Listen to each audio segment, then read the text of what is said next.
Hello everyone, good afternoon, boa tarde.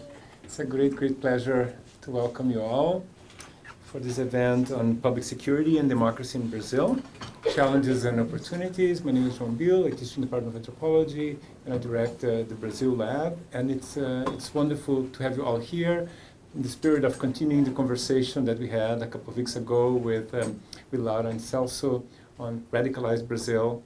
What now? And today we have with us the wonderful Ilona Szabó. And before I introduce her, I just want to call your attention that in 2 weeks we are going to have our yearly conference. And this year we could not have a conference focusing on the Amazon. So you will start to see the poster circulating. It's designed by our own Lula Rocha, our designer of the Brazil Lab, and with images from the photographer of the Amazon, Araquém Alcântara. And there are actually 2 versions of the poster. You'll start to see there's one of the fire. The other one that will come out next week it's in the forest, children, relating to nature, which is what we would like to see as a vision of a leapfrogging, of a movement forward, right? From the fire, from the possible tipping point to a way of living with nature and working towards a thriving Amazonia. So Amazonian leapfrogging, a long-term vision for safeguarding the Amazon for Brazil and the planet. The conference is on the 17th. It's a public event. It's on the 3rd floor in this building. And it will start with the latest data on what's happening in terms of deforestation, fires by Tasso Azevedo, and Beto Verissimo, who are 2 scholars affiliated with the Brazil Lab, and then a wonderful short film by Estevão Chavata. Some of you know his work. He was here via Skype last year, and he's making a short film for us, especially for the event, and he will be here. And then we'll pause, and then we'll have a second session with a terrifying and very powerful experiment. So we have top Princeton scientists working with Tasso Azevedo, and they are developing a model, a world without the Amazon. So what would be if we transform the Amazon 100% agricultural land? What would be of Brazil? What would be of the planet? Think in terms of climate, rain patterns, agriculture, et cetera, et cetera. And so they will show the first results of that modeling exercise. And then we'll have Paulo Artacho and Isabella Teixeira, former Minister of the Environment in Brazil, and Michael Oppenheimer commenting and opening up to the public. So that's the schedule of the first day of the conference. You're all invited to participate. Please register if you want to participate, right? So go online and register, and we look forward to having you participating in that. We have a few more space here, guys. Mauricio? Here, there too? Yes. Great. Perfect. Great. Excellent. Great.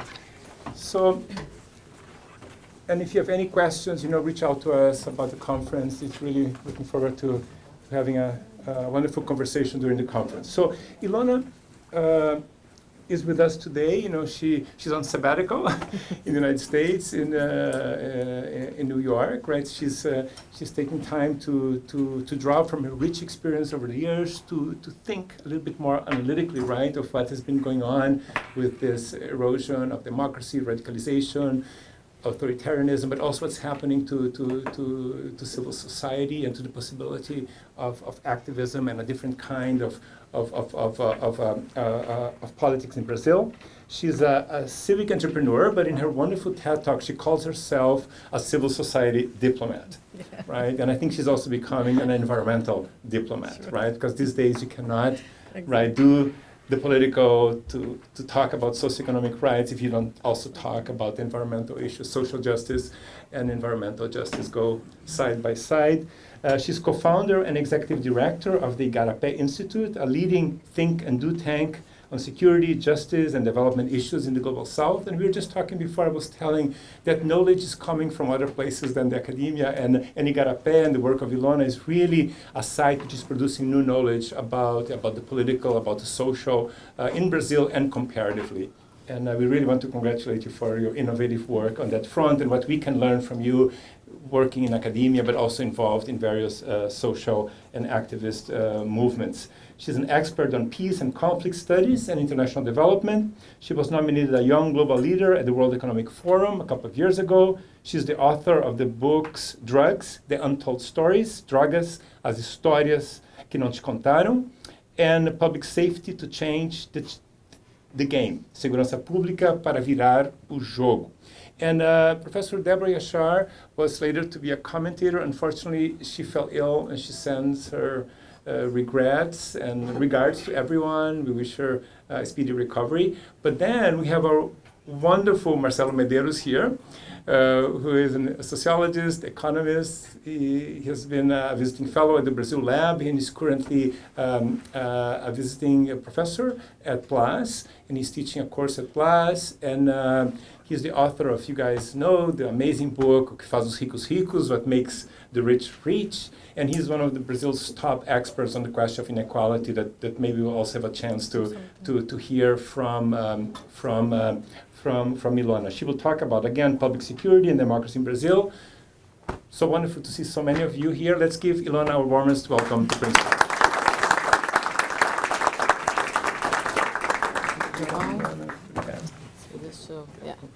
See how I move things here. So, first of all, thank you so much for the invitation. It's a rainy day in Princeton, so to see this room full, I think we're all like feeling that the world needs us, more than ever, Brazil, but also other places. So thank you, João, Miquel, Marcelo, for the invitation. Thank you, all of you, that took time to think and to react upon what I'm going to talk to you here. And today, before coming as reflecting on some issues that are really preliminary thinking for me, and I'm going to showcase what I'm thinking, and of course hoping to have reactions, provocations, and I'm here for the good debate.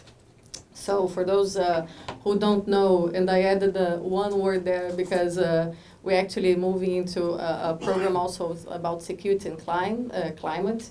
So Igarapé is this think and do tank. We do research, new technologies and policy, and we work on the intersections of issues. So we like to be an experimental organization. So security has been always like where we are strong, and national, international, public, different projects on the security front, but now we're looking also in the intersections of climate and security and development was always there. So just invite you to take a look and also interact with what we're doing on that front. And so what I want to, just before you went into the data, so what I'm going to talk about here is a little bit on the situation in Latin America vis-a-vis violence, but also victimization and the perception of violence. I'm going to bring some information also in terms of why we have this violence. We're going to take a deeper look into Brazil, and I'll come back to the questions of Brazil and Latin America of like what the situation of violent crime is doing to the democratic tissue. And it's two sides. I mean, this is a two-way road, but I want to just share my first intents of just trying to frame some questions that I think you're probably going to resonate with what I'm going to say here. Maybe not, but to start. We are seeing in Latin America this conundrum because we are a region that in the last decades, we had economic growth. We had a democratization. So, if you think about the beginning of the 70s and now like early the year 2000, so we've seen many countries doing the transition to democracy. But still, the prevalence of crime is really high. So Latin America is the only region in the world where violence is increasing, still increasing. That would be Latin America and Southern Africa. But as a region, it's only us.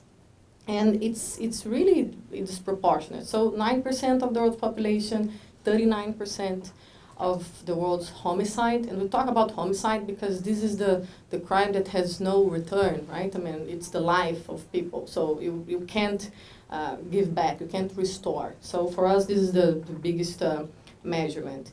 If you take only 3 countries, we have 20% of the world's homicide: Brazil, Colombia, Mexico. Brazil alone accounts for 14% of the world's homicide. And this is a number that few people kind of, I would say, reconcile with. Like, we say that, but people don't understand what it means to be like the country with 14% of violent deaths in the world. And there's this myth, and anthropologists also thought, oh, we're cordial people. No, we're very violent people. Like, Brazilians are very violent, and I have to tell that, because homicide is what shows, but there are so many other kinds of crimes and violences that occur that are not, I would say, being dealt by the society. So we deal with our conflicts violently. We have to recognize that. So when you think about also victimization, because crime is what we report, but many people don't report the crime they suffer. So victimization surveys serve to just catch this gap between what's reported and what actually happens. So it's 1 in 4 people in our region suffer the crime. And the perception is also important to measure, and it's also very high. So when you think about people that feel very unsafe in their neighborhoods, we're talking about 20%. So these numbers are disproportionate to the world. So this graph, I don't know if you can read, it's just since the year 2000. This is the trend line of homicide in the region. So the green line is the percentage of global homicide, so 39%, and the red line is the average rate per 100,000. And when we see Latin America, we see that if we don't do anything, the trend is that by 2030, we go from a 22 per 100,000 rate in terms of homicides to 35. We are, like, hopefully we're gonna do something about it, but still the trends are not very promising. And there we have 43 of the 50 most violent cities in the world, 17 of them in Brazil. So this is also a very phenomenon, very concentrated in the cities. We have violence in several parts, but the cities are where we see the most, I'll say, problematic violence when we talk about homicides. And it's, of course, Latin America has different countries, and we're talking here about 7 countries that are really violent. We also have like several others, when you think about Chile, Bolivia, Uruguay, Costa Rica, that are really safe for international standards. So it's not as a whole, but still these 7 countries account for an immense burden of violence. And then we ask why. So why we have that? So violence is multi-causal. There's not a way of explaining, of course, with the one cause. But we see recurrent risk factors, and we borrow this from public health in different research that show, like, over and over again. And I listed here the ones that are most important. Of course, there are many other things in each of these countries in context, and I'm going to add some to the Brazilian context. But in general, in these 7 most homicidal countries, we see inequality as one of the big drivers and risks. And inequality here is not only the income inequalities between groups, but within groups, lack of social mobility. We're talking about youth unemployment, not only the quantity, but the quality of this employment, meaning that you can have a meaningful job that actually is not just a transition job, that you can actually, again, have a social mobility possibility. And our region is still a young region, so we have a youth bulge. So youth unemployment is a big factor. We can't absorb these young people into, I'll say, meaningful work. So a couple of them, actually a big number of them, end up migrating to illegal activities. Another factor is the legacies of violence. So the exposure to violence, unfortunately, is a big component of promoting this intergenerational cycle of violence. So if you're exposed to violence, even if it's culturally, for example, coming out of dictatorship, or in your neighborhood, which may be controlled by a gang or a cartel or drug faction, or in your home, where you're exposed to your mom being beaten or you suffering abuse, so the likelihood that you will also have that behavior is much higher than someone that was not exposed to that. Another factor, rapid and unregulated urbanization. This because when you have this uncontrolled urbanization in the region urbanized really fast. In a generation, we saw Latin America going from rural to urban, and this erodes the social cohesion, the linkages of trust, and just it's much harder to have the norms that control violence in place. We cannot not speak about the drug economy. We are in a region that we have the 3 biggest producers of cocaine in the world. Most of these countries that are most violent, they are also transit countries, and in transit countries you also become consumer country. So all the dynamic of these illicit economies contribute to the logic of violence, and also to what is this culture of like how you solve your conflicts, right? So the role models are there, the wrong ones, I would say. And I would add here this unregulated access to guns, alcohol, drugs, being illegal guns. We have a lot of illegal guns in circulation, and I'm gonna talk further about that, but we really don't have a capacity or sometimes the willingness to enforce the law. So when we discuss the issue of guns in the US or in Brazil, we have to just make sure we understand, even here there are several issues, but the rule of law, the capacity of the police or the judiciary in Brazil to enforce the law is very different from what you see in more developed countries. And this is key for us when we're discussing any of these issues. And just other factors like the patriarchy system, gender relations, impunity that will of course come in other countries. There are other factors, but these ones appear over and over again. So looking into Brazil, so we have 57,000 homicides a year. So this year, 2018 actually, there was a decrease from 2017, which was the first time we actually had more than 60,000 homicides. We had 65,000 homicides in 2017. We can talk about this in the discussion, but 2017 was the year that, there were other factors, but was the year that the 2 major organized crime groups fought. The PCC and CV decided to fight.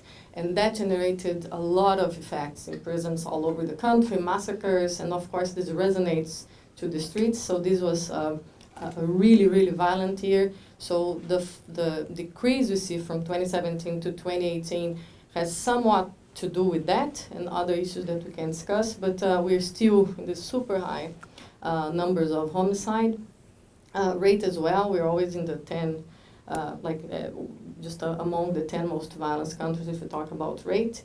Most of these homicides, 72%, committed by firearms. It's not true that they're all international, like most of them are actually Brazilian firearms.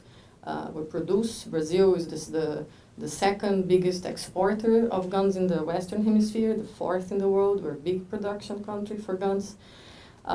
We don't clear homicides, we don't investigate or elucidate, so there's a lot of impunity in violent crimes. In general, we imprison people just at the scene, so we don't have a good investigative capacity. So we end up getting, I would say, the small fish and not the big fish, and that has a lot of impact in our penal system. And the economic burden of this is huge. And I don't see, and it's always a provocation that I do, I don't see a lot of studies, there's some, but not enough, in the economic field to account for this burden, to account for what this means to the development of the country. Because I'm very, I'm a practitioner, I've been in academia many, many years ago, but I see the impact on education, I see the impact on the business. Companies don't go, for example, to Rio. You don't have one example, Magazine Luiza doesn't go to Rio because of thefts of cargo. Carrefour closing the whole, the distribution. So you don't see business going to Rio, you see business leaving Rio because of violence, but we don't measure that in the country well. And so it's a cause that people actually avoid speaking about. And most, I would say even to work with this issue, we're pretty few working at civil society, very much, I would say, under attack because of the how these issues became polemic. Technical agendas are being, I would say, they are not ideological, they're all technical, and when you talk to people in all realms of, I would say, ideologies, but that understand the issue, we have very common agendas. It's totally possible. We have common agendas.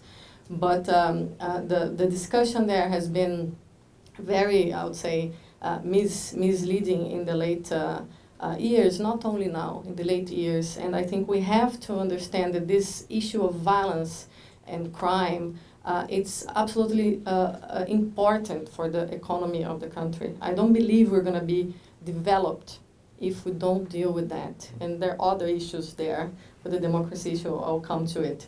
So the penal system in any society should be part of the solution, not part of the problem. But in Brazil, it's part of the problem. There we had the birth of our criminal organizations. It's from there that they operate.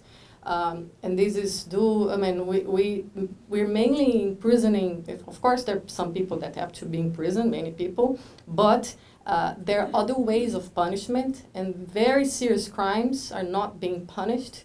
And we're just, I think, the proportionality and the choices we're making are wrong. The drug laws, as here in the US, have a lot to do with that. Around 30% of the men and almost 70% of the women are in prison due to drug offenses. And this has pushed our prison population to like the third of the world. So we are behind the US and China. We passed Russia. 33% in pretrial detention, the majority young, black, low education. We have very few opportunities for these inmates to study or to work, like very, and in general the work is pretty, I would say, low level and low paid. There's no capacity there also in terms of trying to give these people a second chance. And this week we're launching a campaign in Brazil called Partners of Freedom, for business people to actually employ inmates and people that leave prisons. So we have overcrowded prisons that is just very easy to recruit just new labor for the crime. And I don't think it's a good idea. And we're paying just for the recidivism. So we have to make it work some differently.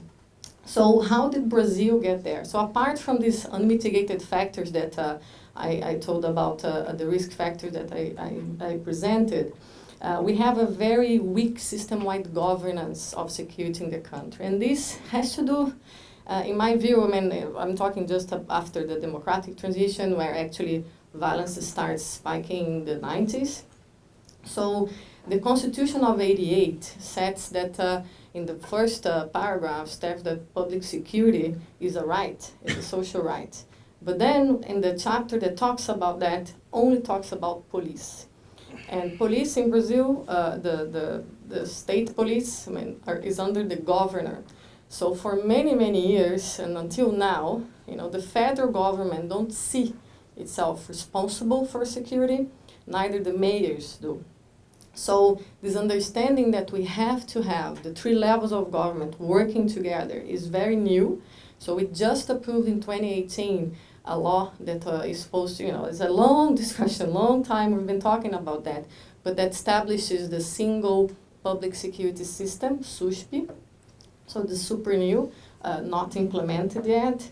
Lots of, I would say, issues to be improved, but at least we have one, but it's from last year.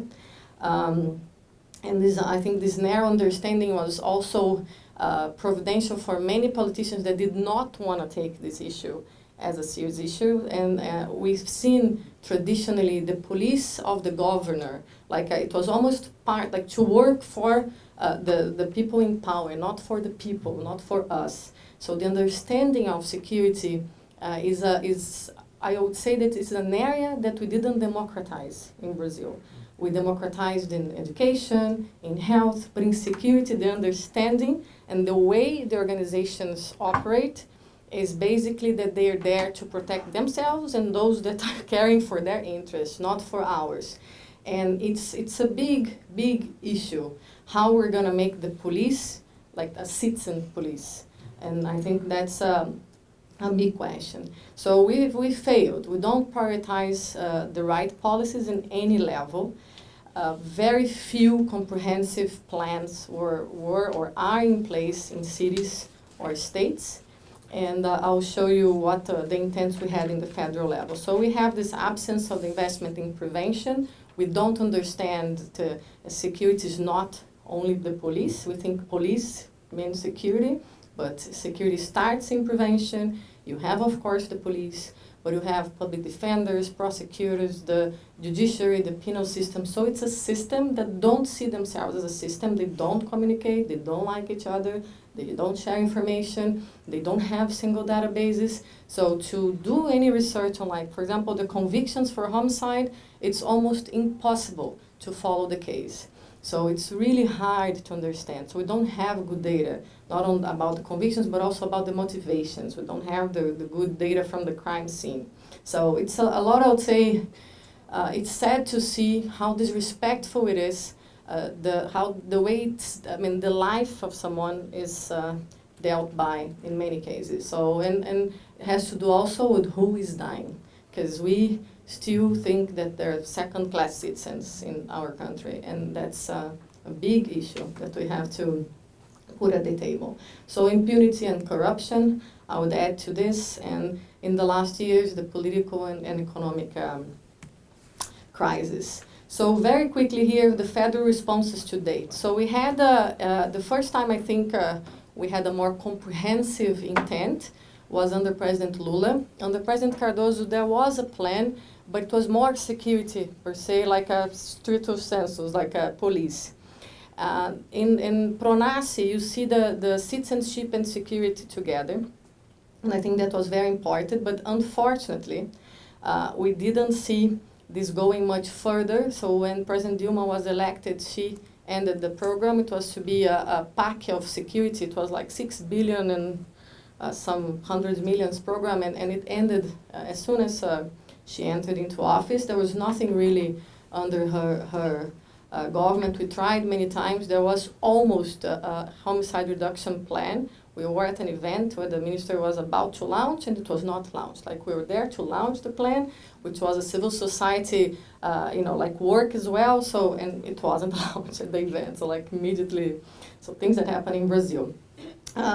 We saw some intents of the prosecutors at the federal level with federal police to do some work on organized crime, for example, in Rio, but also there are challenges in the trust between these organizations. So these works exist, but they are not super, I would say, effective because of course, I think the trust is the basis, and the corruption and the not needing to share by law was always an issue. Now I hope this changes, but we need leaders that put that vision forward. And 2018 was a promising year. We had for the first time a public security ministry. We passed the law of SUSP, created a fund that would for the first time have funds that were not being able to being contingenciados. If somebody helps me with this word, it's the government could not hold back. So there's just a fund for security, and there was a new national security plan that was also built by a plural council that was also founded by Minister Jungmann at the time. I was part of the council, and there was like all organizations at the table. So it was a table big like this with everyone. So, and the plan is in the law, but it's in the law, it's not in action. And we also saw in 2018 this military intervention on the public security of Rio, which was also like a lot of questions there. But at the time, Rio was not, there was no a government, basically. All our governors are in jail, so until that moment. So, and now, what do we see? Very complex, because the two biggest promises of campaign are what I call anti-security measures. The first one, the carrying of guns or the dismantling of the gun legislation. The second one, this law that would allow police that kill like while they're working not to be prosecuted. So it's like a broadening of the concept of self-defense. And in a country that has over 6,000 police killings a year, I can't say this is a good idea. With the history of police violence we have, the history of where and who is targeted, and the lack of accountability, and unfortunately we have very good policemen, but we also have very bad policemen. And I think also, we need to be able to talk about that and to target police corruption as a key measure of crime reduction. We see this resistance to evidence-based policies, so we've seen a lot of deconstruction. We just destroyed the advances we had in drug policy. We are at the moment in a battle, which is an eternal battle we have in Congress, but now with the very, very difficult one with the gun legislation. Because of the death of the little girl, Agatha, the proposal of this police, we call the license to kill, was taken out, but I don't know for how long of the discussion. And we have this strong corporativism being in the wrong way, because I think we have to improve our police. We need to work with them. Garapé works with the police. We have several projects, and that's not the problem. But I think the way we're incentivizing the corporativism is the other way around. It's not for the people. It's for the institution or the power. There is the moral package. We can talk more about that. But basically, there's a big strength on penal and I would say increasing penalties without any study of what that would mean for our already stressed penal system or the effective of those measures. Because we know in criminology that what matters is that you know that you're going to be, like, it's the certainty of the punishment, not the length of the punishment. And we're always trying to get back to these mano dura approaches, but where they were implemented, there was no effectiveness. We have a study about that at Igarapé, who wants to know more about the mano dura approaches in the Northern Triangle, Mexico, Colombia, Brazil. We have that. So key risks. I think violent crime is contributing to the declining faith in democracy. We already had problems in enforcing the law, but I'm seeing the weakening of rule of law, in decrease, in trying to dismantle legislation, in different censorship, in access to information. So there are many fronts that this is happening. Increase of human rights violations, closure of the civic space, so the media, NGOs, universities, scientists, all under attack. It's been very difficult to work there, like really difficult, like to a point that physical security of my staff, it's like we're changing offices. I mean, we're doing a whole bunch of things to try to keep working in Rio de Janeiro. And I see, honestly, and we can go deeper on that, threats to democratic principles and institutions. So, growing support for extra legal responses, which is always dangerous, and the rise of mano dura are two very big features of this moment. And when we take a look in the attitudes toward democracy in Latin America and Brazil, then if you cross these two information is where I'm trying to keep just deepen my reflection. And what I'm going to show you here, just some data on perceptions of corruption in the region. Let me just take my notes here because the number is so small that I can't single Brazil. So Brazil 78%. In terms of more than half for all politicians are corrupt. So the lack of, I would say, trust in institutions is for me a very sane indicator. Trust in elections is astonishing. In Brazil, only 33% of people have a trust in election. And if you see Latin America, the first one is just Latin America, so it's also declining. It's around 25%.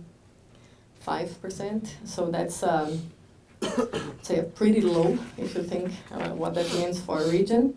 When you talk about satisfaction with democracy, in Brazil, only 42% are satisfied with democracy.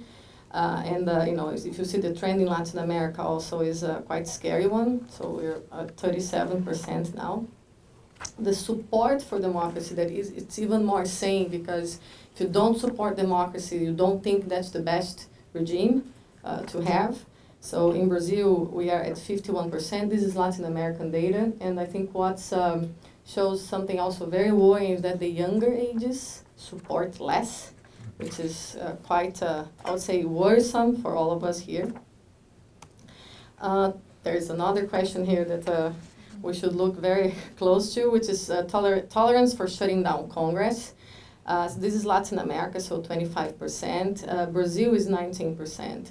And there's another question in the same survey from LAPOP about if in the situation of acute crime or corruption, if you would support a military coup.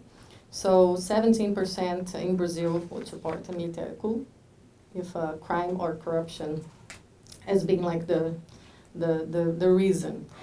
So this takes me to some like very initial reflections that I want to deepen, and I want to, of course, hear your reactions during the conversation. That there is this relationship between violent crime and the declining faith in democracy.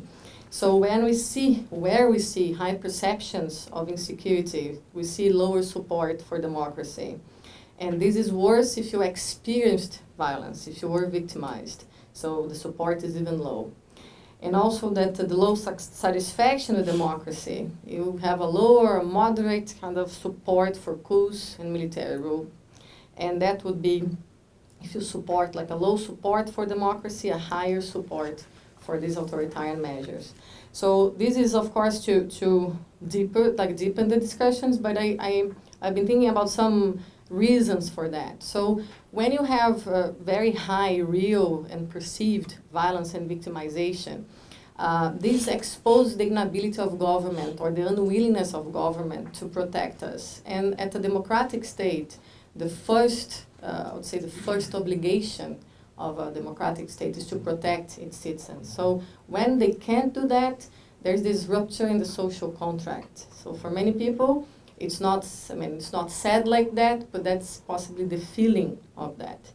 So also this level of crime reinforces the sense of impunity and negative political culture, since we're not seeing the big fish, the violent people, and we're not seeing a consequence for that. And so people are trying to find their own ways to deal with the situation. Might be buying a gun, might be like hiring people to like private security. We have a ratio of 2-to-1 private guards to public security personnel. So our region, and this is very perverse, and it's a major taboo, because most of this are actually public police officers doing their extra time or their public time. So we train public officers, the private security firms hire them, and they protect people that can pay. So it's the public goods trap. We have the same with education and health, but in security, this is really, really dangerous. And it's a black box, the way public security companies operate. There's very little monitoring, and because the police get more money at these jobs than sometimes being a police, of course they want to be doing that. So, and also, just going back to the third cause here, when we have high levels of crime and victimization, we have this undermining of social capital and just reducing social networks of trust. People are not in the streets, they don't coexist. So it's shrinking of the public sphere, right? You're withdrawing and you don't see each other. So for some people, I always say, okay, you can buy health, you can buy education, but it's a false sensation that you're buying security, because you're trading your freedom. And, but in our countries, it is very common that people just buy armed cars, hire private security, and they think that's how it is. There's not, I'd say, the understanding of what that means, or the appreciation of the public space that we have, like in cities here. And just remember New York, like decades ago. So you can turn places more secure. So it's not that it's not something that you can change, but to change, you need to get involved. So just moving forward in terms of reducing violence, it's just very clear what we need. I mean, there is not a lot of debate on like what needs to be done. You know, there's a lot of evidence of what works, what doesn't work, and it's I would say we have knowledge, so you need to use it. You also need comprehensive approaches, prevention and repression. Prevention first, as in health, it's much cheaper and more efficient to promote health than to treat a disease. The same in I would say in violence.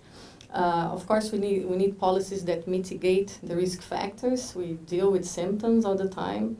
The most important, and something we're not being very lucky at the moment in different. Not only at the moment, we haven't been having leaders that were courageous enough to take this issue as this issue needed. So we need to talk about police corruption, gun control, drug law reform, penal reform. So this is super important. And we need to see more interventions and to sustain these interventions at the subnational level. So the wins that we had in Brazil that also contributed to the reduction of crime were a few states that had these comprehensive plans. But as soon as the government changes, the plan changes. And we haven't seen, if you look into other places like Colombia, for example, where also there's major improvements in some cities, and it's famous for what they've done in Medellin, Cali, Bogota. So leadership, continuation, like continuous policies, so that mayors change and the policies continue regardless of the party. And you know, we've been following several mayors and meeting them, and they just don't have the, you know, they say this is my obligation to continue. One passes the target to the other, and they're always improving. And the third thing is participation. So for example, Medellin has this council of like civil society, business, academia, media, with the politicians, and they established that in early 2000, and they still today have that as like what can we do together to reduce violence. So participation is key. So, and of course we need more innovative social policy interventions. So we have them, but they also have the problem of lack of funds, changing part of donors, changing government, so you can't continue. So it's very hard to monitor and evaluate an intervention over time, given the lack of continuation. So we've seen what works. So I think we have to go back to this, we have a battle for what we call citizen security. And citizen security is just a concept that actually comes from Colombia, Uruguay, came from mayors, and it was the democratic way of dealing with security, which is basically what I'm saying here in terms of the comprehensive approach, risk factors, but just understanding that the security is for us, not for, you know, who is in power. And it's just for Latin America, this was a concept that had important applications in cities in Colombia, but also in Brazil. If you think Minas Gerais, there was a time of the program Fica Vivo, there was a Pacto pela Vida in Pernambuco, even the UPPs in Rio for a moment were really successful in reducing homicide. São Paulo is the only state that actually managed to reduce and keep homicide low, and that has to do, in my view, with many factors, but we can go there, but including the continuation. It's been one party rule for many, but in terms of crime, that's what, you know, the policy didn't change. There's a lot to change there, but you see there was a huge investment in the police after a major massacre in the 90s. There was a totally change, a totally shift. But the citizen security concept brings the two sides of the equation and puts people at the center of the security policies. And I think we have to go back to that somehow, and I think this somehow is on us also, because I don't see security is something that always, when I talk to people, say, oh, I keep doing, this is great work, keep doing, but nobody really wants to get involved. And there are several ways of getting involved. And I think that even just if you can care about it, it's already, you know, like as we care for the Amazon, because I think it's impossible not to care But this issue, I think people still have a lot of resistance, and it's cultural. We came from dictatorship. We have fear of the police and all these things, but we need to just understand that this is our life. I mean, many people are not in our country, are not in Brazil, because they're not secure, they're not safe. So I would say we have to prioritize key crimes and violent crime for the reasons I'm telling here, police corruption and organized crime. And there are some priority areas. I don't need to enter into details, but there are axes, and I have an agenda here for those that want to know more what can be done in federal level, state level, municipal level. We have these proposals for all the levels and the documents to support what we're proposing. But we need to strengthen this governance, so these organizations, these institutions that are in the public security and criminal justice system, they see themselves as a system. Until now, this is still very weak. And you need, of course, to create the mechanisms, the incentives. And with the fiscal crisis, this is a big, big challenge. And of course, with the mindset that we have now, even more, because we need to cooperate. So invest in prevention, and this means we need to put mayors at the table. And there are very interesting experiences in Brazil, and they're female mayors taking over. Pelotas and Caruaru, we should take a look, because they're wonderful mayors, and they're taking the issue seriously. Prioritize smarter policing. There's so much in terms of hotspot policing, focus deterrence, very, very specific techniques for investigation, intelligence repression. There isn't a need for reinventing anything. We know what can be done, and it works all over the place. Promote a penal system reform and a drug policy reform, improve firearm and ammunition control, and establish independent police and penal system oversight. Because of the issues of corruption, corporativism, we don't have an independent oversight of this. So just some conclusions, but it's more to move forward. So we need to address the incidence and perception of violent crime, but for that to work, we also will need to work in our democracy, because it's what I'm seeing now, and what I need to deepen my reflections, is that this is the paradox. It's just a two-way relationship. We won't be able to do one if we don't actually do the other. And this has to do with the incentives, the perceptions, and how people are the fear, how the fear is translating into their attitudes towards democracy and the government and the institutions. So we are, I believe, in a conundrum, because the leadership is missing for that. And when that doesn't happen, I think it's to society to just show.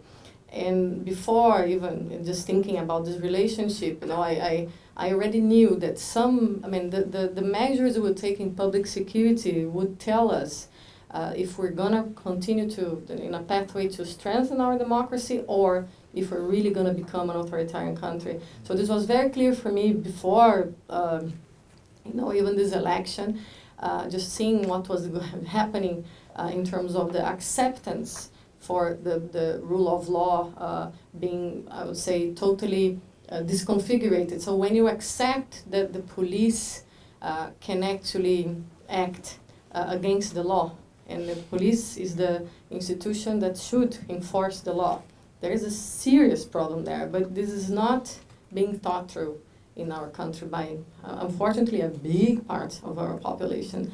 So I do believe we really need to address and think further, and actually think as a society how we're going to stand up for these issues, because I want to come back to my country. I want to be able to contribute, and that's a major disincentive. And I'm working on these issues, but I know for many other people, my risk threshold is very high. But for many people, I know that this is something that they wouldn't go. So, and I have several, of course, reasons, other reasons why democracy is under threat. And of course, this is only one. There are many other studies. But what I want to highlight here is that this relationship between violent crime and democracy is not being, I would say, so explored, and I think it's an important one. Of course, it's not only one cause, there are many, many others, but I wanted to bring this to the discussion.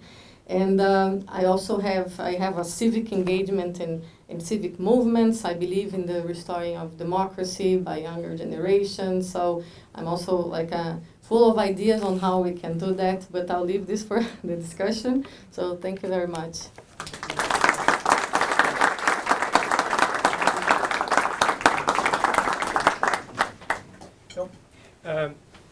The way we'll proceed, so Marcelo will start, a few comments and asking a question, and then we'll open up again in the spirit of collecting as many questions as we can. We'll make bundles of questions. We'll offer the bouquet of questions to you. You can pick some, improvise with several of them, and then we'll go for the next round. Okay, we want to hear as many voices as we can. Well, first of all, thank you. On behalf of the Brazil Lab and on behalf of everyone here, thank you very much. It was an excellent presentation. And I received the task of asking you a question that would spark the debate. And frankly, I don't know where to start from, because you said so many different things. It's a lot of things, yeah. And it seems to me that most of those problems are so hard to solve that actually I feel there's not much we can do. I mean, I don't know where to start from. And this is not good in terms of public policy, because in terms of public policy, you always have to have a priority that you should follow. So actually, I'm going to ask a question that has to do with this specific point. First, what do you think that should be the priority? Mm-hmm. And second, and that refers to action in general terms, but it's second, it seems to me that, if I understood correctly, that most of these problems are related to a institutional problem, in the sense that we don't have the necessary institutions operating the way they should, and therefore we don't have a institutional background or institutional machine that would support change in a direction that we think would be reasonable. So in order to define what institutions we need, we have to define this into a broader context. So my real question to begin with, is, besides the one of priorities, is should we be concentrating on the national level, or we should be paying more attention to the local level? So it's a national versus local option to start with, because it's so hard to begin with that in order to design institutions, we have to make decisions on those different political levels. I would argue that we have the institutions and we have many policies in place. We're just not doing them in an intelligent way. So priority for mayors, I would say, and you have to have priorities for each level, because we are a federation, and I think there's no other way. But to start, I totally believe that it's possible. And I've studied and I've seen this happening inclusive in our country. So, and when it's done, even kind of a little bit, the results, because there is so much deficit, are really quick, and could just, if we were serious about continuation, could spark a transformation in like a decade or two. So at the local level, I think the first thing to understand is that if we would just cross the data we have in education for, school evasion, for if we would improve the numbers of kids that are in early childhood programs, these would already be a super deterrent to like prevent crime. So if you cross the data of kids that are out of school or drop out of school, with the data from health, for example, mothers that are in psychosocial support, or that are, with the problems of violence at home, and with social assistant data, under which program they are. If you just cross this, you get to the most vulnerable, and you get to what we call, the risk groups. So for the local level, I would say it's just a reorientation of policies, because if the kids are not at school, they don't exist in Brazil, and especially those that drop out of school are the ones involved in crime, in prison, and are dying. So it's a failure of the school system. So I just think it's unacceptable. I know the school systems are under, but it's unacceptable that we cannot solve this issue of supporting single mothers in general, of like keeping their child at school. And of course, like there would have to be an orientation, because we see these kids, the problematic kids, we don't care about them. We need to care about them. So I think at the local level, it's for me what's the most promising, because prevention is key. And I would just do a cross-sector of like reducing school evasion, putting early childhood education to everyone, but has to be quality ones, because you have to be able to develop those kids at the same way we have in private schools. Mayors can also play a lot with the environment, so spaces for coexistence, putting public equipment in lower income settings that promote integration.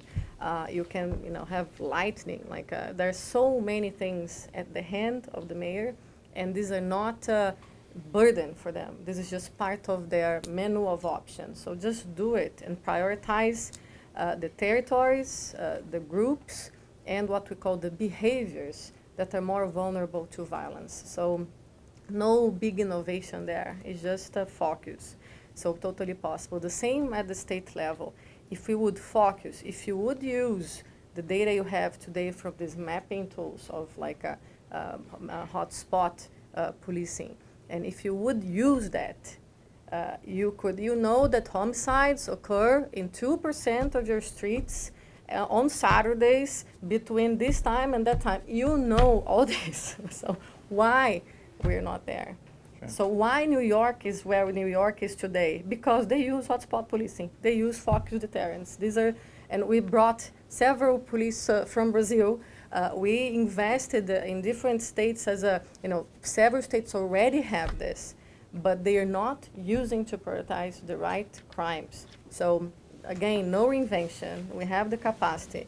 Put the police to do the prevention with hotspot policing, and put the civil police to investigate violent crime. Again, it's an option. What the civil police do today, they have to receive a lot of drug users in the police station, and people with like 1 gram of, and all this has to go to the pericia, which is, I don't know the name. Pericia is where they just check what's... Forensics, thank you.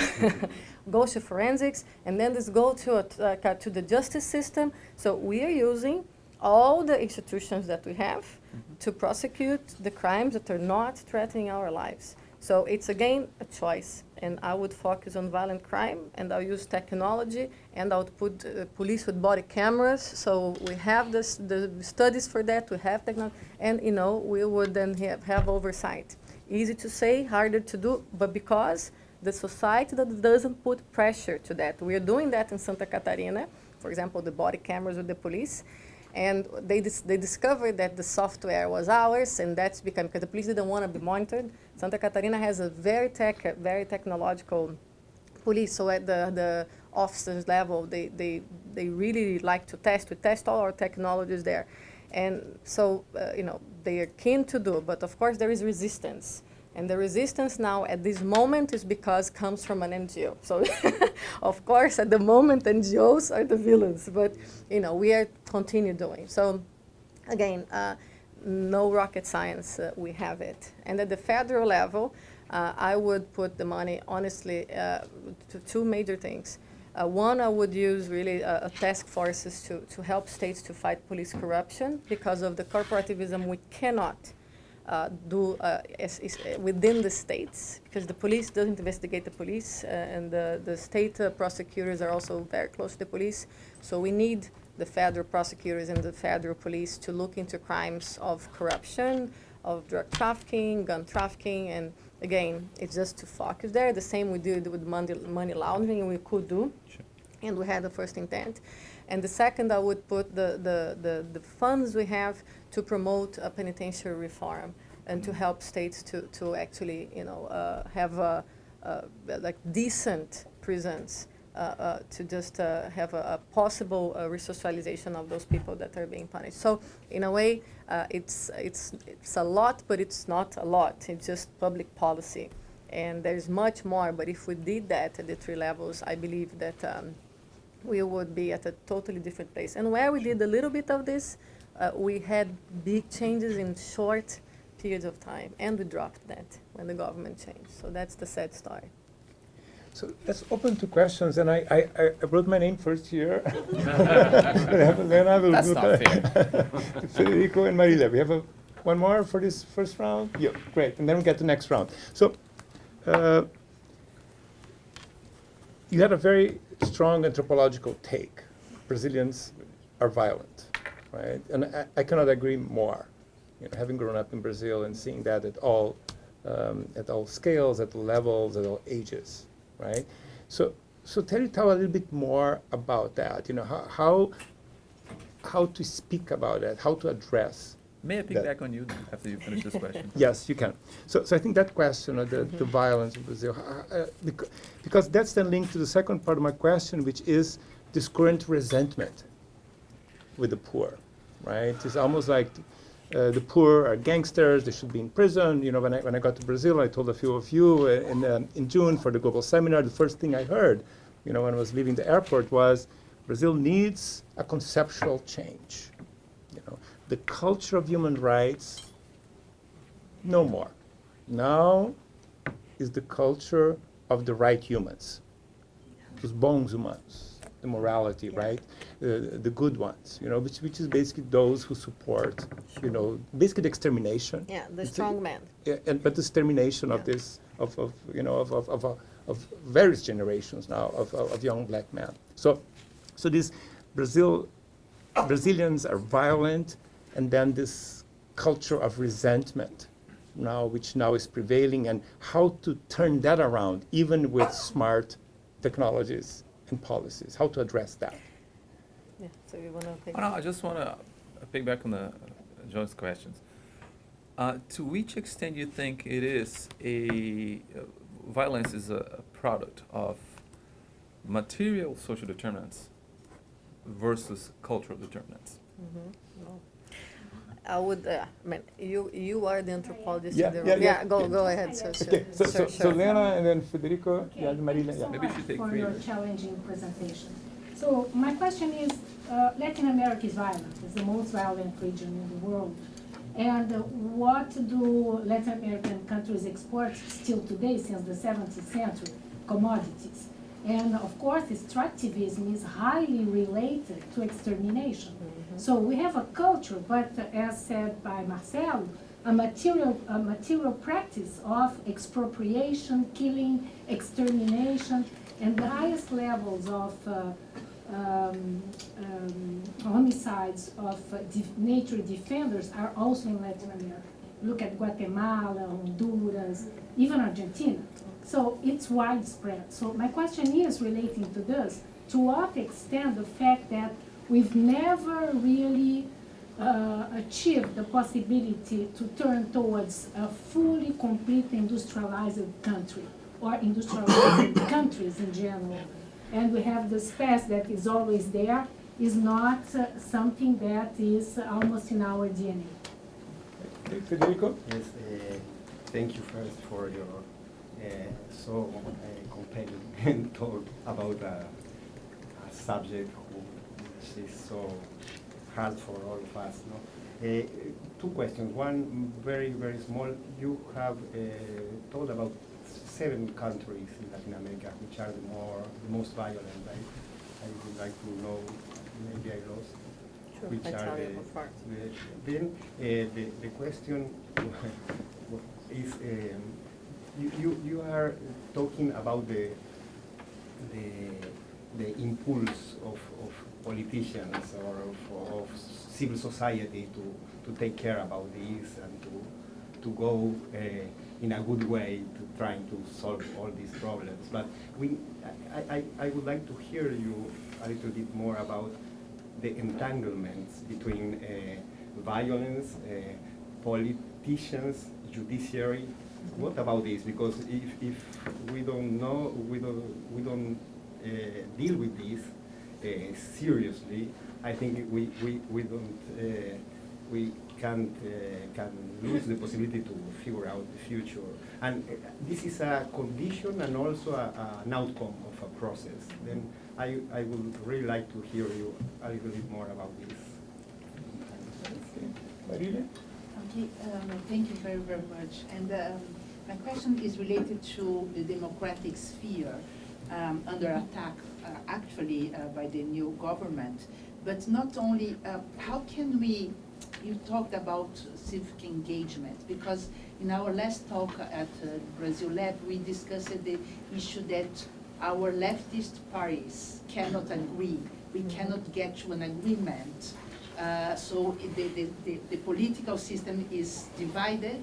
We don't see any way that they will get to combine to solve our issues. So how can we do? So it's civic engagement. You are talking about women in politics. Can we womanize part of the society, relate to the feminist side? Can we create a kind of movement from the civic sphere? Apparently there is no other way around. I agree. Okay. We'll talk about that. Okay, so yes, this round, and then we Okay. get next round. We already have 2 people here. Yeah, we will collect all of you guys, and we'll just ask for you guys to be better than the previous generation, just be more condensed, so that we can get more voices. So I'll try here, but I was expecting the anthropologist in the room to give me an explanation on the violent behavior. But when I say that people actually don't like, but I say, and I think the causes of this, and just starting with Marcelo, I mean, of course, you know, it's historic, you know, from our colonization to slavery to dictatorship, and I don't think we processed all this in terms of like what all these legacies just left in our country in terms of the us and them, you know, like I'm just looking here how few Black Brazilians could be at a table like this, and to talk about this in Brazil is super difficult because on the one hand, people say we have social inequality, but we're not racist. On the other hand, you know, the whole discussion of quota, and then there is the identity politics, which, you know, I totally get it, but also doesn't help to bring the others that don't agree on board. So we are all with our positions, and we are not being able to deal with conflict. And I think in terms of the culture, we are, because this myth of the cordial Brazilian, we want to be well with everybody. So the best politicians are those that deal with everybody well. So we're not opposite. And when a woman have an opinion, oh my God, you know, like look, sis. And so like I'm always a little bit of a persona non grata at some circles because I have an opinion, you know, like, okay, you might not like, and I respect hers, but I have mine. And, you know, but this is really rare. I go to places and you don't see people giving an opinion, a position. They don't want conflict. But conflict builds up internally. So culturally, in the end of the day, and a lot of violence, we were talking about this earlier, is not only criminal groups, it's interpersonal. You know, in the end of the day, you're going to see, I go there, get my revolver and kill you just because we had a disagreement at the bar or at the soccer game. But, you know, this been building up, you get, you know, you was with my girlfriend or something, and revenge and passion crimes and all this, and we don't talk about it. And basically, I think the legacies of the choices we had, extractivism, it was always like get whatever you can and go back, right? I mean, don't invest. What I said about the factors, like a lot of people migrating inside the country, so they don't belong to where they are. The concept of public space doesn't come from the public, I would say, sphere in terms of, okay, this is ours. And I would say the lack of trust, because we don't coexist with the difference, because we are in the richer cities, putting ourselves behind fences in neighborhoods where we don't want the subway to get, because we don't want mixed, you know, people to come here. And so, you know, people cross the street when you see a black young guy coming because, you know, they're gonna rob me. So it's there every day. And many times, like, I'm very aware of this, and, you know, it's in the back of my mind also because that's what we were taught. So, like it happens to all of us. If we don't recognize that, we cannot deal. If we don't talk about it, we cannot deal. So I don't think I have answers to this. What I have is that it's absolutely necessary that we put things at the table, and that we understand that here in the US, for example, when you debate ideas, you're not an enemy of the other if you think differently, and you can be a business person and you can be a Democrat or Republican and still do business. In Brazil, business cannot position itself because then you're gonna find, no, no, you can have your opinions and you can have the relationships and we can tolerate. But in Brazil, that's really difficult when we try, for example, to get companies to support some causes or to take part in campaigns. And it's, I've been talking to, I would say, very few enlightened businessmen that we have today that would believe that the companies are also a force for good. And I have at Igarapé, there's no foundations, corporate foundations or corporate money. They don't, security, violence prevention, that there isn't in philanthropy because this is like, oh my God, too polemic. So nobody invests in these things. And although they invest in education, they don't do the link, or they don't want to go to the mayor and ask them to just focus a little bit more. So we're trying. But I think the recognition that we need to deal with our conflicts, that we need to be able to have positions and tolerate the difference, and that we need to open space for inclusion truly. And the sad story is that I think we were improving in inclusion, and there were efforts, very, very, long way to go. But all these things now, I don't see a space for this debate, I don't see a space for this continuation.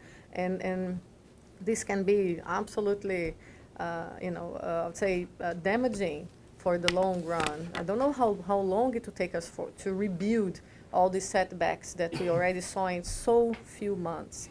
And somebody, you asked me about the commodities extermination. I'm not going to go further, I'm not an expert on that, but one thing that I can say is that when you look at our Congress and the strength of the bancada, the ruralists caucus, and this is historical also, you see why we are doing commodities. It's just like they're there putting a lot of pressure to, that's the business. So of course it's important to have agribusiness, but we can have a very modern agribusiness, and we can still protect the forest as well. But I think they have been more successful than the others to make their priorities heard, and it's an over-representation in our Congress that is very detrimental to other sectors, to a more, I would say, if you think about the plurality of business in the country, they are really overrepresented. And so, I'll just speak to the interest of a group that is very heard and very strong in Brasilia, and I think determines why we're not so diverse in the other economic areas. But of course, this has so many other things to talk about. The 7 countries, Brazil, Mexico, Colombia, Venezuela, and the Northern Triangle, Guatemala, El Salvador, and Honduras. So these are the 7 top ones. There are some islands in the Caribbean, but because they're so small population, it's just the rate is disproportionate. So when we explore the relationship between violence, politicians, and judiciary, as I said, because of this understanding that security is like the governor's, I would say, realm, and the police was always there to protect the governor and the votes, because we have this until today, the phenomena of like the territorialized votes, and militias or police or crime enforce that. Judiciary, I would say, slow and selective. It's a lot of cases. But because also we don't prioritize it's interesting because we could have so many other crimes being dealt by mediation and other ways, but we judicialize too much. And so we have the courts, and if you go to see, like, they have a lot of money. It's judiciary in Brazil is actually a rich institutions, but they operate as if they were in like 2 centuries ago in terms of the technology, the database, and it's a choice, it's a choice. And we go to the prosecutors or say, guys, like, you can't have processes like if you were in the empire time. Like, why?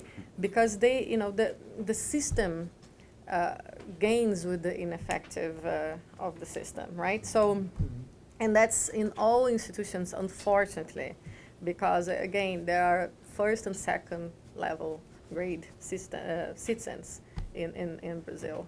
And the intersection of violence and politicians is enormous. Violence, politicians, and environmental crime is enormous. And but if you go really deep into this, you die. So and so I live in Rio, I work in Rio, but I don't study militia in Rio, because it's a choice. I mean, to be here, and I don't have any vocation to be a martyr. So I'm like, okay, we had there's still a Marielle case hanging here, and it's just we all think like, how can this case not be solved until now? And I speak to Minister Jungmann about it, and like how disgraceful was the interventions in this investigation, by the police themselves. So it's unacceptable in a serious country. When I say serious, like when actually we have politicians that are there for the right reasons, this wouldn't happen. But it just happens because we allow this to happen in a way. And I say we because we are the elite of this country. And the elite of this country is responsible for, deciding what we're going to be. And if we don't take stance because we want to be, well with everybody, because, that's the way things are, so we're in trouble. And I don't see, I see awakening new generations. I do, really. But I don't see the older generations, and I'm all about intergenerational work. Don't take me wrong, but what I'm dealing, and then the question on the left, the older leaders that should not be leaders anymore because they haven't figured out how to work together. And the leadership traits that we need for this century is cooperation. We need to sit together. We need to work together because the problems are too complex. They can't. So get out of there. Get out of there. But our problem is that we cannot solve with the old leaders we had. They had their time, they contributed a lot, they did the transformation of the transition to democracy, but now they need to pass the torch to other leaders that are coming, up and coming. And there are many serious people in the country that would be willing, to enter politics, to be more in the civic life and to contribute, but you don't want to get into the fight. You don't want to be a puppy of that or that leader. What happens, and I'm very much in touch with all the new Congress people. I'm a founder of the movement Agora. I talk to, all the new parliamentarians of all the movements you can imagine, and I just see how horrible it is to be under people that cannot talk, and you want to talk, you want to talk.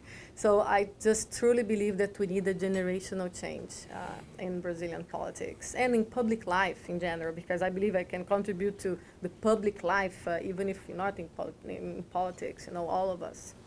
Okay, wonderful. Let's get to the next round. So you, Ingrid, then we have a group in the back.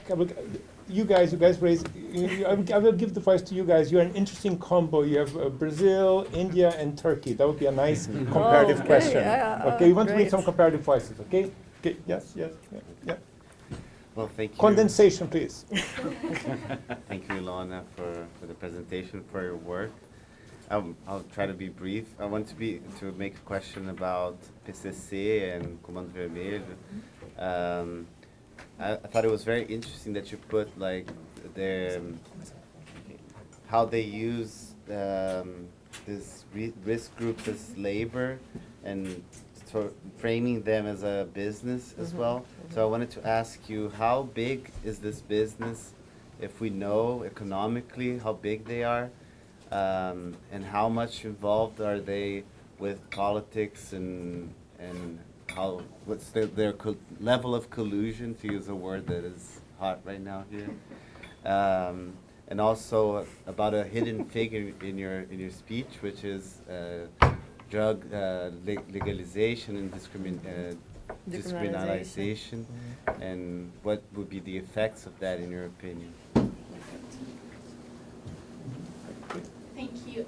Considering that this is definitely like a very strong period of crisis, I wanted to ask you if perhaps it's not the time to look at some other places. And I was interested in knowing your output, not on the most violent countries in Latin America, but on the most Pacific ones. And I want to bring to the table the case of Cuba, which has the lowest crime rate, which could be arguably what it does in the world, despite of the fact that its democracy may be questionable, and the role that education plays within that level of security at the local and citizen level. So I really wanted to follow up on the question on education and how it could be really assessed. Not only higher education, considering the risk that it is causing and having at the moment, but also the very elementary and immediate education. Yeah, hi, thank you. And I was thinking about, like, you said about, like, privatization of security, and you said buying security is actually trading freedom. I was actually wondering to what extent, like, hotspot policing, civil policing, citizen police, and etc., these forms are not also trading freedom, because, like, this is what exactly happened in Turkey, like, when you start expanding the field of police and also the judiciary and also the penal realm, you end up with a citizenry composed of, like, those people who surveil each other. And I think this might be specifically the case, especially the regime is getting more and more authoritarian now in Brazil as well. So I was wondering, like, how do you establish this balance between these two policies? Thank you. Yeah. Thank you for your talk. I think my question also kind of builds off of Hazal's question as well. I think somewhere you mentioned that the law exists, but there's a difference between the capacity and willingness. And I was wondering whether you could speak a little bit more about where and how that disjuncture happens. How does the capacity not translate into willingness? And I'm Indian, and there were various moments in the talk in which I thought, as before as well in the Brazil lab, that you can actually insert India into the space, and so much of this analysis would still stand. And another thing that kind of bothers me also is that the more one talks about securitization, the more one is also talking about a certain paranoia, right? That at a personal level, at the state level, at the local level, how does one deal with that paranoia? And therefore, finally, that when we talk about public policy, how much should we talk about solutions rather than finding momentary ways of managing something? Because the solution is so complicated and perhaps not even attainable. Okay, Lucas? So thank you for your talk. My question is related with public opinion. So a lot of the issues you presented are related to these and democracy, but besides the politics part, like political parties and everything, how do you see the gaps and also the opportunities in building public opinion from the civil society? Okay. Okay. Thank you for your talk. Micro question. It's really micro. You mentioned New York as an example, like, many times, and I have a question because, like, also there's a lot of discussion in here that, like, you take, so the city is super safe, but then the prisons are full of Latinos and African Americans, and then it's like the largest incarcerated population in the world. So how do we take care of, like, not reproducing them at the level of the policies that could actually make the streets safer? Absolutely. We'll get one more round afterwards, guys. Okay. So I think I'll start with this education, managing violence, and the capacity to enforce. So I believe that in I would say more, and don't take me wrong, I'm going to use a term to provoke here, but in more civilized societies where people are not killing each other, which are more developed societies, the first thing you learn is your self-regulation. So security starts with you knowing your limits, you doing your part, and you being attentive to the norms, because you want to be a good citizen. There's civic value on that. The second level of security in these societies is the community regulation. So if you're doing something wrong, I mentioned silly things, but in Switzerland, if someone sees something, and I mean, here is a paranoia, so don't say something, but there are norms that your neighbor will come to you and will complain if you do millimetrically, and sometimes you get, oh my God, but there are norms, and norms should be followed so the society works and so on. And we in Latin America, we think this is, oh my God, but they are safer. So the self-regulation, the community regulating the behavior, and from minor things to more serious things. And then there's the law. So in Brazil and some countries in Latin America, we just don't look at our responsibility. We don't look at the societal responsibility. You just want the law to pass. And we have so many laws and so many laws. Our constitution compared to other countries' constitution is much bigger. And the amount of laws that are produced, because nobody wants to take the responsibility and then to build a society where actually there is capacity of just modeling what should be done to coexist. Because you want a louder music, you have a bigger boat, you want to stop and put the music at the highest volume, and the rest, I don't care. So minor things that you see in every single place in Brazil, and doesn't matter which class. Because if you go to the uber elite, they want to have the parties and have the hours, they want to breach the law, so doesn't matter. So I think there's this lack of civic education or civic duty to the public good, to what is actually our common ground of living in a city. And without that, we can't manage things. And because in our societies the urbanization process was so quick, and a lot of people came from different places, the ties were not so strong as in places where people live there for generations and generations and generations. So there are lots of issues to come into play. But I do believe that education, to her question, but in a broader sense, which is not only learn to math and language, whatever, science, but it's the civic education is the key to just changing then the culture and so on. I have nieces in Canada, they're super young and they're taking care of the library, the square. They have responsibility towards their community since they're very young, and they go on weekends and they do the voluntary work and they take places. Goodness, I don't see this in Brazil. I don't see this in many other countries, or I see very little of this.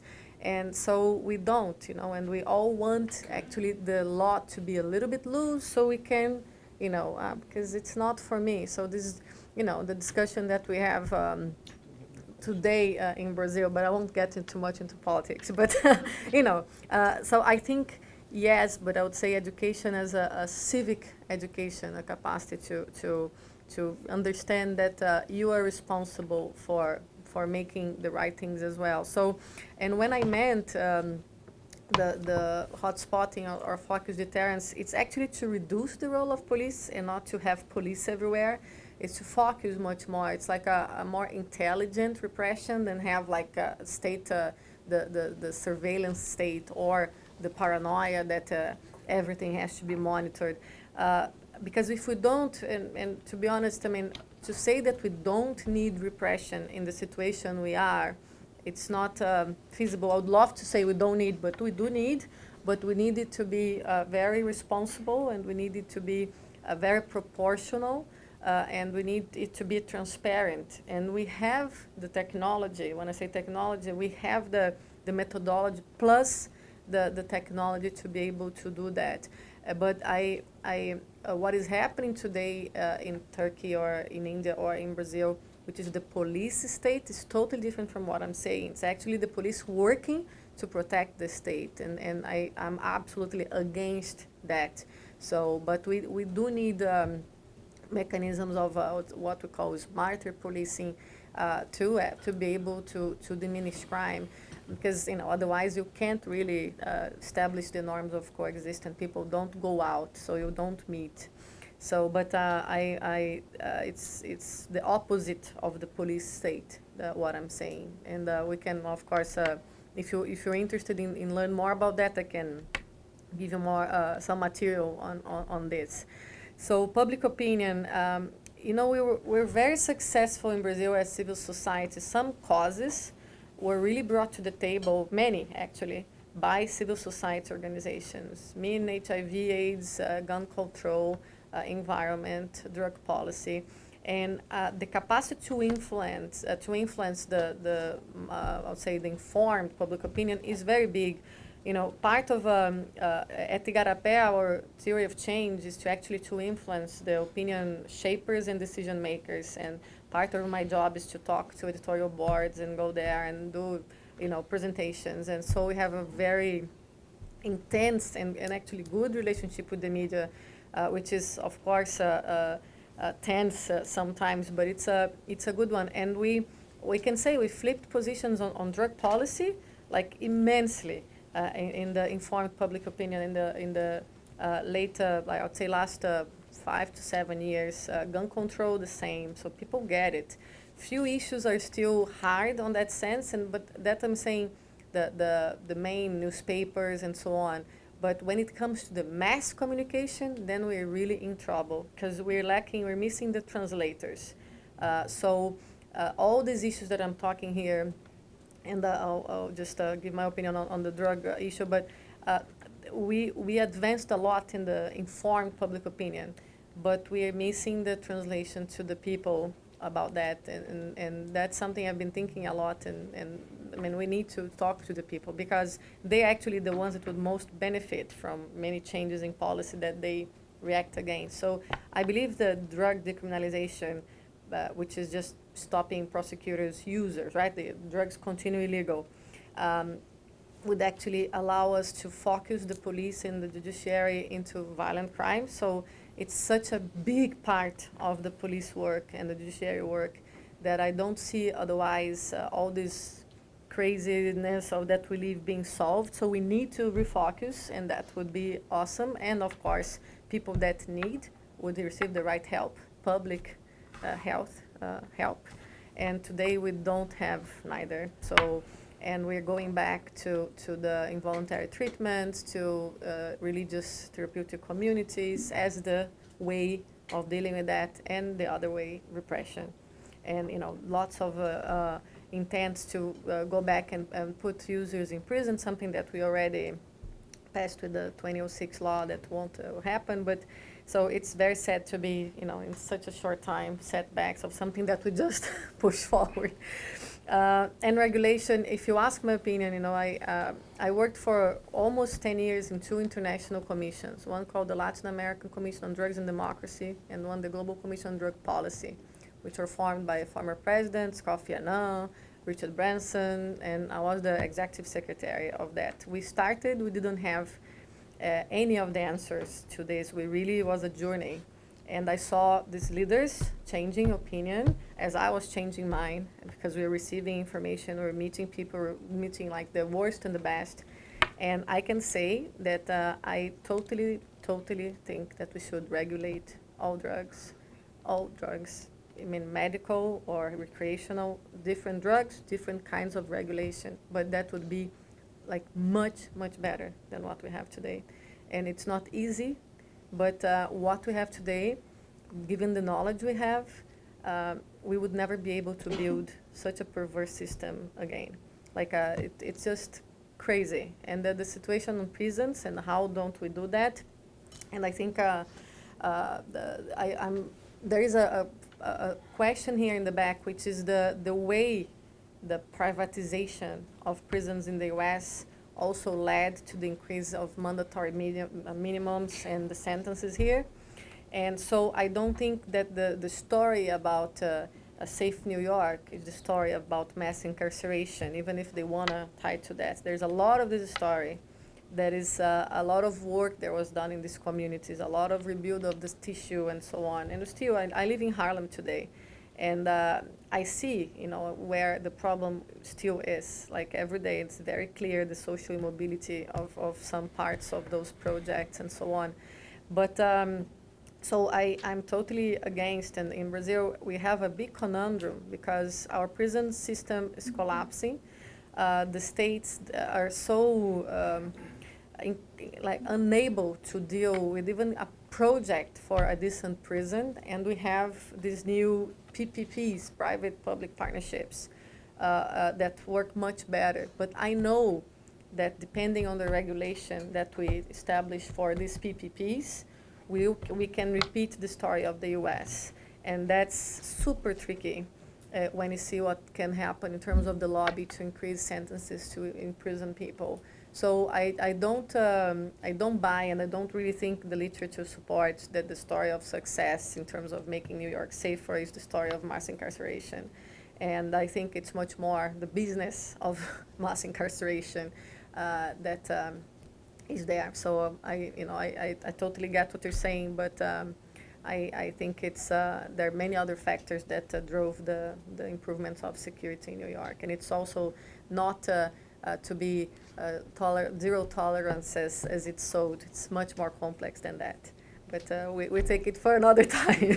So we will bring Ilona back. It was just the first one, right? It was take one. But we will collect. But now, like Marina, so beautiful, very condensed, hyper condensed now. So we hear a few more voices. I know that you want to ask. But I will give some people who didn't ask before. You ask all the time. We need to get some more voices, okay? I'm just trying to get more voices. Yes, the three of you. Yes, you, and then Lena, very brief, and then three of you. Yes. Okay, thank you so much. So I wanted to ask, there's something that I felt was sort of missing from a lot of this discussion, is that the movement among, social movements among the most marginalized communities in Brazil, and so I'm thinking particularly Black communities, indigenous communities, is one where there's a discourse of being attacked by the state. I mean, there have been multiple marches against the Black genocide in Brazil. It's reaja será mort, no, it's like, it's react or die. And so I'm wondering, that seems to be in a completely different framework than this discourse of what can we do to work with the police and have smarter policing and that sort of thing. Are those voices getting to the table? Is there a critique of working with the state when the state is directly trying, it appears, according to the social movements that are starting, to be committing genocide against the most marginalized people? Is that a state that you can even begin to work with? I'm just wondering to what degree that's part of the conversation. Sure. Just a quick question, Ilona. You didn't mention any housing policy. And I think this is a big problem, because you see, you highlighted education, but kids are being killed going to school, kids are being killed at their homes, play, and you see the problem now with poor community slums being run by militias, drug dealers. This is widespread in Brazil, so how do you take this in consideration? Hi, Ilona. Thanks for your presentation. Actually, as I saw, you are not very optimistic or sympathetic about the new public security policies of the new government. And I totally agree with you, this mano dura policies. But recently, the government has published some numbers, some data, that suggest a decrease of the number of violent crimes. And I'd like to know, how do you read this number? We can believe this number. Yes, please. Yes, yeah. Okay. Thank you very much for your presentation. I guess my question is less exciting. It's more about the managerial aspect of it, which you emphasize. That's actually the first thing that you mentioned. And that actually sparks a lot of curiosity for me, because visiting municipalities, of course, one of the screaming aspects of it is how incredibly incompetent many of them are, right? And that was for education, where they receive a lot of money from the federal union. There's a lot of visibility for that. But of course, for security apparatus, it's not as much. So I guess for me, the question is, like, what were the major deficiencies that you saw, right? What are, like, concrete ways in which these municipalities could be helped, right, by civil society organizations or even different levels of government to really improve these systems of public safety? I think that's what Okay, but the mayors, you mean just prevention or the state? Because it is like Brazil, you talk about policing specifically? Or? Yeah, I guess more policing. Okay. Actually. questions, please? I guess my question is like for me, think tanks. I don't know. I think that I personally develop more like I don't know, develop nations or like countries like civil society is more organized, it's more middle class. There's like more work and research on that. So I guess my question is like, why do you think a think tank is like the best, or I assume one of the best ways to change Brazil? 30 seconds. Thank you. Thank you, Ilona, for the presentation. I came from Sao Paulo, so I've been in that situation there many times.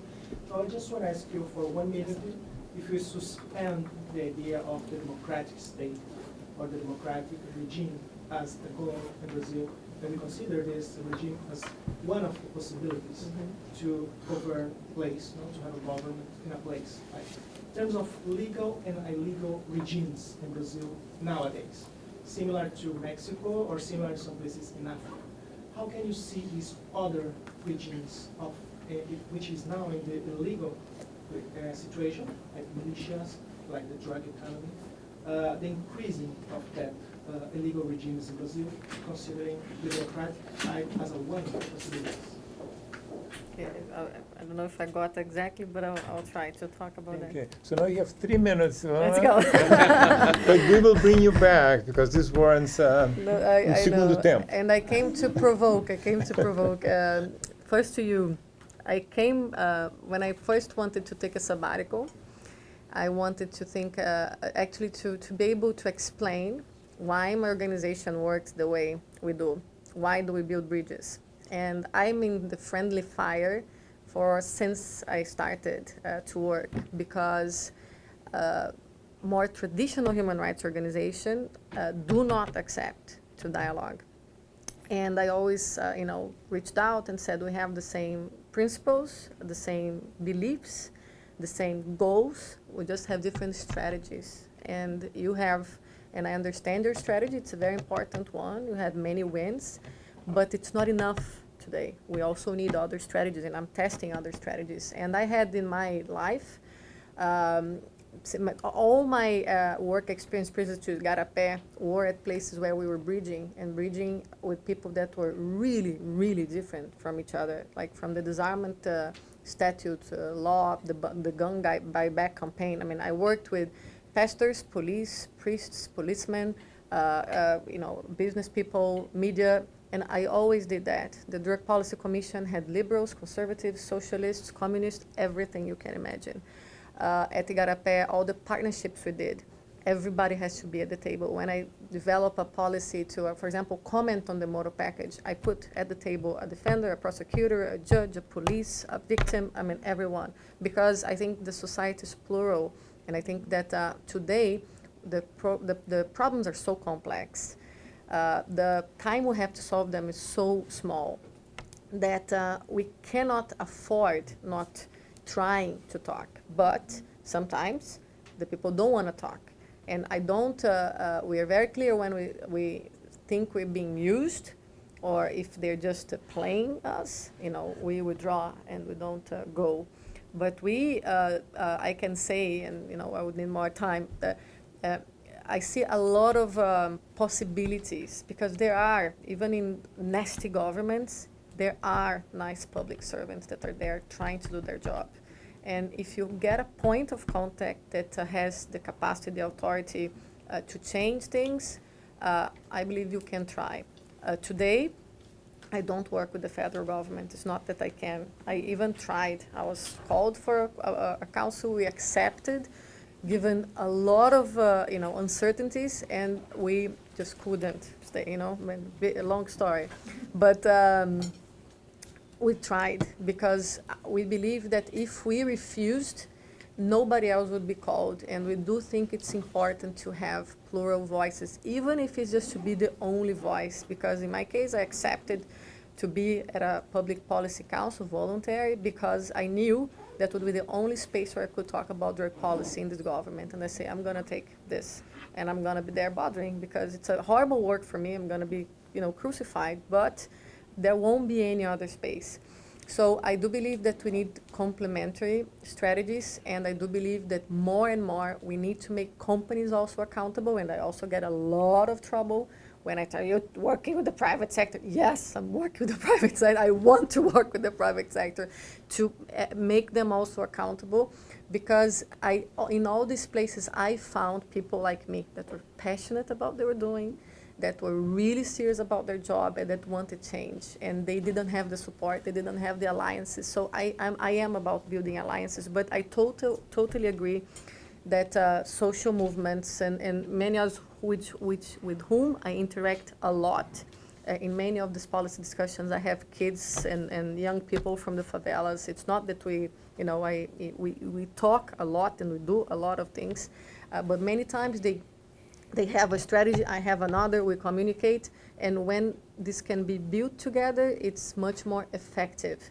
And we just need to understand the differences and, of course, the lines, and we cannot cross lines, because I think principles, you don't negotiate. You negotiate policies, but principles, you don't negotiate. So I think when you know what your principles are, you can reach out to different people, and you might find things that, I didn't think many times it was possible, and I was surprised because I had prejudice against many people that think differently than me, and you realize, wow, it's a human being with the same aspirations and so on. So it's, I'm not saying that's the only right thing, but I do believe that there is a space for that, and that we need more and more of this kind of partnerships. And of course, with red lines, very clear red lines, and sometimes you cannot work. At the moment, we're not working with the federal government, but, and not with the state of Rio either. But we're working in several other places, and it's easier to do that in our case because we're independent. We don't receive public money in Brazil. It's a choice. So I offer things to them. I don't ask them to pay. So I'm totally independent to withdraw at any time I want. And then when you ask about think tanks, I don't think it's the best way to change. I think it's one way to change. We have very few think tanks in Brazil, almost none. And I believe there is a place in the society for activism. Like, I came from there, and I was transformed more into like a civic entrepreneur, because I had to understand that I also had to compromise to make things, forward. But this you learn with time. I mean, if you want to really get people to agree to something and that's sustainable, you're gonna not have everything you want, but you can have still a lot of things you want. So I became more like the policy,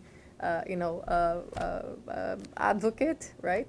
And but that's me, and that's how I transition. But I think there is a lot of space for social movements, for human rights organizations, for environmental groups, for think tanks. But I do believe that we need to learn to work together, because the same problem that the political life is having, we are having.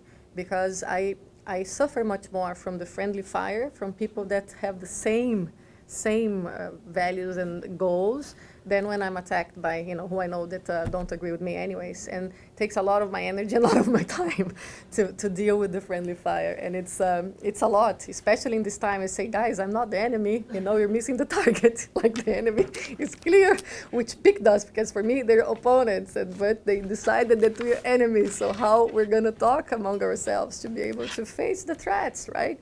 Because we are facing serious threats. We are censored. We are absolutely unable to participate in the public debate. We are not there at the moment, and so, I mean, we are, but with a lot of issues. So, just important question: homicide. So I mentioned very briefly, but 2017 was the peak year in homicide in Brazil. So the decrease in 2018 has to do a little bit because, that was a peak year. First time that we passed the 60,000 threshold.